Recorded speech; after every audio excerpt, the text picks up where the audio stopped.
How we doing, guys? My name is Decca Heggie and this is vlog number 2 about my life. Well, as you've seen last night, guys, I spoke about the army and wanting to be a bodyguard and authority. Well, I'll continue with the authority because that is something that I carried on later on into my life. It all stems back from being a child and being lonely and not kind of like feeling like you fit in with people. I always had this thing as a kid as well where I wanted to have power, as I said last night. So fast forward years later, I got into bare knuckle fighting. Now, with the authority and wanting to have that power, it all started at about 19 years of age when I started getting into street fights and getting into trouble uptown, and it was more of an ego thing, but it was something that I thrived on because it gave me a sense of power. People respected me, and when I look back now, I just see it all as ego, but it kind of makes sense to me as well because with feeling lonely and not being able to fit in, apart from being good at football, and then that my football career ended when I was 17 when I got a bad hamstring. I had nothing. I had nothing. I wasn't good at anything else. I didn't really go to boxing. But I found out I had a natural gift for knocking people out. Nothing to be proud of. Do you know what I mean? It's nothing to boast about being good in the street, but being able to handle myself, it made me quite proud of myself, and I used to feel good. And I know it sounds cringy now, but I used to feel good when I was 19, 20, 21 years old, walking in nightclubs and getting respect off people. It was kind of a sense of an achievement. As stupid as it sounds, I felt like if I can handle myself and, people looked up to me, nobody'd really pick on me, I wouldn't get bullied. Don't get us wrong, when you get older and you get a reputation, there's always people that want to have a pop. But that comes with the territory, do you know what I mean? If you don't want a reputation, then don't fight. But people need to understand with reputations, you don't give yourself a reputation. It's other people that create this myth about you.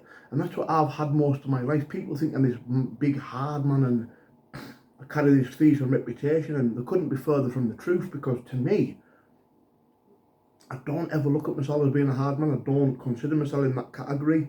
Now, I wouldn't put myself in the same category as people that are hard that you hear about online all the time, and I would never ever disrespect those people by even putting myself in the same breath as them.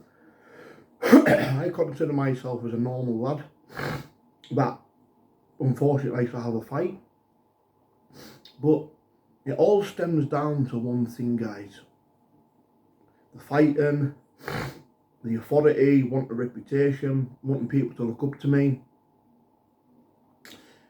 It was all a self-harming mechanism in a way. People who do self-harm and who cut themselves and do things to their own bodies, I never done that. My self-harming mechanism was having a fight and getting punched. And people always say, why do you like getting hit? And I just get a buzz from it. As crazy as it sounds, guys, I get a buzz from being punched. And I can't explain it. I don't understand it. And I still never do till this day. And that's the most thing that I miss from fighting, by getting punched. But all this authority thing, it's a massive, to me, it was a really big issue because I had it all my life. Not as much today because I'm contented in myself, and I now realise that having a reputation and being a tough man is not all it makes out to be. But through my 20s I got into loads of fights and stuff, and I never ever started fights. I always had a thing about bullies, as I said in my last video. It was always bullies, I didn't like them. But getting into fights is something that I enjoyed doing. I would go uptown, have a few drinks in the house, go uptown, and it was always in the intention that we're going to have a fight tonight. Not looking for it, but for the fact when you go uptown, there's always someone out there looking for it. And if they were looking for it, they got it. Do you know what I mean? But when I look back now, it just makes me cringe, because it's like, it's all ego. But on the other hand, it was like a mental thing with me of not feeling like a fit in, and Obviously losing my football through injury, I had nothing. So what was I good at? Having a scrap, going to the gym, taking loads of steroids, getting big. In my head, in my stupid, immature mind at the time, me thinking, I'll take loads of gear, I'll get massive, I'll be a fighter. And it's like, you get older, and it's like, I've knocked guys out twice the size of me. And it's like, size means absolutely nothing. Absolutely nothing. I know lads that aren't even big that can have a proper scrap. Right? And that's what it is. It's not about how big you are, it's how big the fight in you is. And I was a really bad addict on drugs. Really badly. Really, really bad. Cocaine at first was fun, but it stops becoming fun when you become addicted. Because then when you become addicted to it, it isn't fun anymore. And what I mean by that is, when I had a really bad addiction to cocaine, I became really paranoid and insecure. And when I sit back and I want to think back, because I do dwell sometimes, never look back in the past, don't regret anything. But now and again, I'll take a trip down memory lane in my mind, and I'll be like, why? Why did I used to sniff coke? Because I used to just sit in the bedroom paranoid to death, like thinking people were coming, which is just the whole thing with your mind with drugs. I'm like, well, what was the point in it? And that's what I mean. It was like the addiction turned into a really bad thing because my body craved it, but it really done bad things to my mind and my thoughts, and just making me paranoid. And when I couldn't get a hold of coke, I used to take prescription drugs, codeine, tramadol. When I couldn't get hold of that, I would then go to my third go, which was pre-workout. Anyone that knows about pre-workout, the illegal kind of DMMA, you get it from America. The pre-workout I used to take that to get a buzz. I used to always try to find the high, and the reason why was because I was really badly depressed, obviously through drug intake, but also depression from when I was a child. The reason why I took drugs to be out of the darkness. I was just substituting everything with something else, and being an addict doesn't become fun anymore because you're craving the drug, but it turns your mind to mush. And like I said, drugs at the start was fun because you used to go out recreationally, have fun, have a night out, but then it became an addiction, and the addiction was horrible. And I actually nearly died in 2013. I took a whole load of coke and I was very unwell. But it's crazy how things mapped out, because going back to the authority and getting into fights when I was through my 20s, I actually didn't find a purpose in my life anymore. I thought, what can I do? And I actually nearly overdosed on cocaine, and about 4 weeks later, I ended up having a fight in a gangster's back garden, a bare knuckle fight against a bulldog in Dave Courtney's back garden, 2013. Okay? So nearly having the overdose 4 weeks previous, I went into recovery, and I went into that fight so unfit, it was unbelievable. How I won, I do not know, but I was unfit, I was out of shape, I was good for nothing. But I put up a really good fight.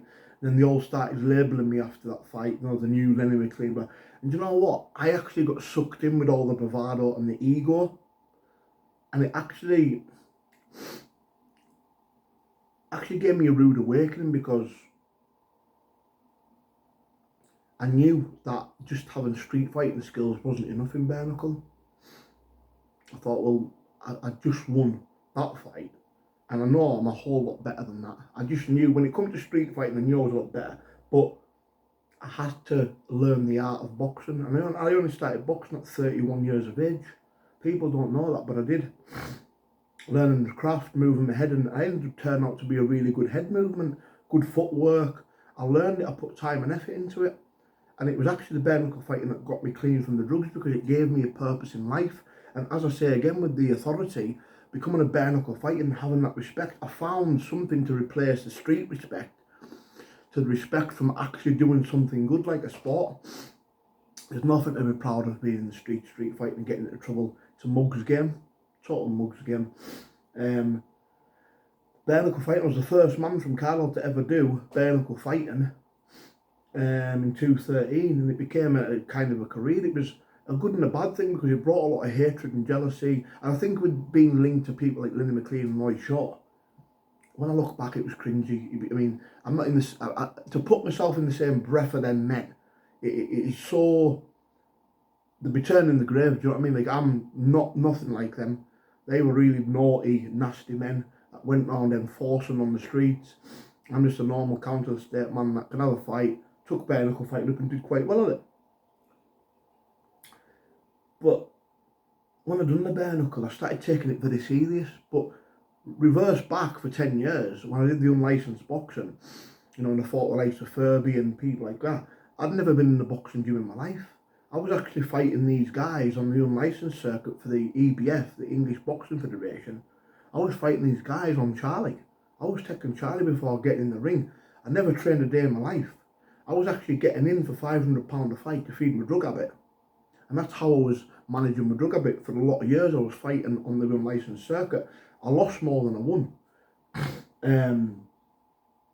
But bare knuckle fighting, never ever been knocked out, never been put down, actually once with the bulldog, but it was kind of like he pushed me over. But I've never tasted defeat in bare knuckle, and I actually took it really, really serious. To me, I used to treat bare knuckle just a bit like a street fight, but as you fight better opponents, you then know in a small confined space, you need your boxing skills, you need your footwork, you need to work at distance. I didn't know that. I'm just one of these people. I go forward, trod forward, or fight till the death. That was me. And it actually got me quite far. I've done quite well.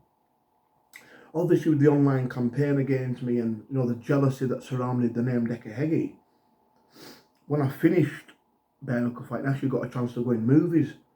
But this tag, this jealousy tag, carried right through my career, my bare knuckle, into my films and into my podcasting.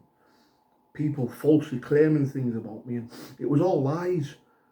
But I think that destroyed my mind as well for a lot of years, being called certain names when I knew it wasn't true. Because you can't speak to stupid, you can't tell people about you when they're not going to believe you. And people, you know, I disappeared off social media for a while, and people were like, why are you hiding? You should be out there fighting for you now. And that's exactly what I did. I came back and I fought, and it's like I've been fighting all my life. Bare knuckle, when I was a child, on the streets, and then mentally on computer and Facebook and social media. I don't think I've ever found proper peace in my entire life. I have I've had my mind destroyed. I've been sectioned. I've had my dignity and my pride stripped from me. And you know what? I don't want sympathy. I don't want anybody to put an arm around me and feel sorry for me. Because you know what? I'm strong. I'm very, very strong, and I'll get through anything, me, because I'm a fighter.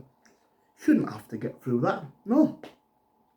But I'm a strong man, and I'm, when I do finally settle down in my life, and I get a nice house, and I get a woman, and I get a family, I think I'm going to be a good man. I think I'm going to be a good man. I'm going to be strong. I'm going to be strictish, but I'm also going to have morals. And if I ever have kids, I'll teach them kids to learn to stick up for themselves, but also respect everybody around you.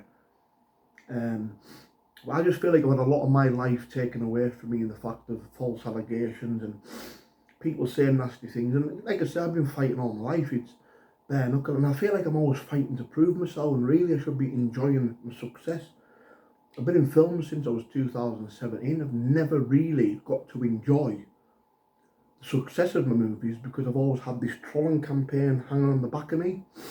People don't want to touch me with a barge pole. I've had people, women, men, friends, former friends, remove me off social media because of allegations. And you know what? Shame on them people, because it was never true. But some people believe lies, man. Some people believe it. But I'm a Spartan. And I'm a fighter, I'm a warrior. And I get through it, and I have. There's been a select few people that have really helped me. But a lot of people haven't. A lot of people have stood away from me. They've stepped away and not stood by me and stick by my side knowing that I'm innocent.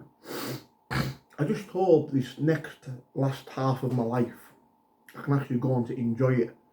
Not violence, not drama. I just want to have a peaceful life, get on with things, meet new people, socialise. Because these are things that I've never been able to do because my mind's been that mashed. I'm paranoid of people, do you know what I mean? I get paranoid of people, and it's hard to trust. You know what I mean? I like doing things like going to the cinemas and going for meals, and I like meeting new people and socialising and doing podcasts and stuff, but that's had to stop because my trust for people, thinking people have got an agenda against me when they probably haven't. But my head tells different. I just really hope the last half of my life's good, and I hope I'm not having to fight all the time on social media. And the thing is with me, man, the reason why I've been relentless in fighting back is because I'm fighting for my name. People don't understand this. When people say, let it blow over your head or don't rise above it, don't rise. How can you not rise to people calling you the names they have? You have to fight for your corner. You've got to fight your name. You've got to get out there and you've got to prove your innocence. And I think I've done that. But to some people, that isn't good enough, and it never will be. And I'm never going to please them people. So what I have got to do, I've got to concentrate my time and effort into pleasing the right people, the people that actually believe in me. Like a lot of my followers on YouTube and a lot of my members and people that actually subscribe to me because they're actually interested in what I've got to say. You know what I mean? I do want to go around schools and colleges and do talks and black dinner ties on stage. I want to talk about my life. I want to talk about mental health. I want to talk about violence. I want to talk about fighting. I want to talk about movies. I've got a big, massive story to tell to the right people. You know, people that want to listen to me. But yeah, man. But that's vlog #2 about my life. You know, I want people to use these vlogs to actually get to know the real me, and not the bravado, not the hard man, not the bare knuckle fighter, just the Decca Heggie, the man that sits in his home with his family. That's the man that I want people to get to know. So listen guys, love you all. Like and subscribe to the channel. Click join to become a member of the channel. You can buy me your coffee in the top of the live comments, or in the top of the comments pinned at the top. And yeah, and listen, I appreciate your support guys. You're all, love you all, top respect, and see you next time.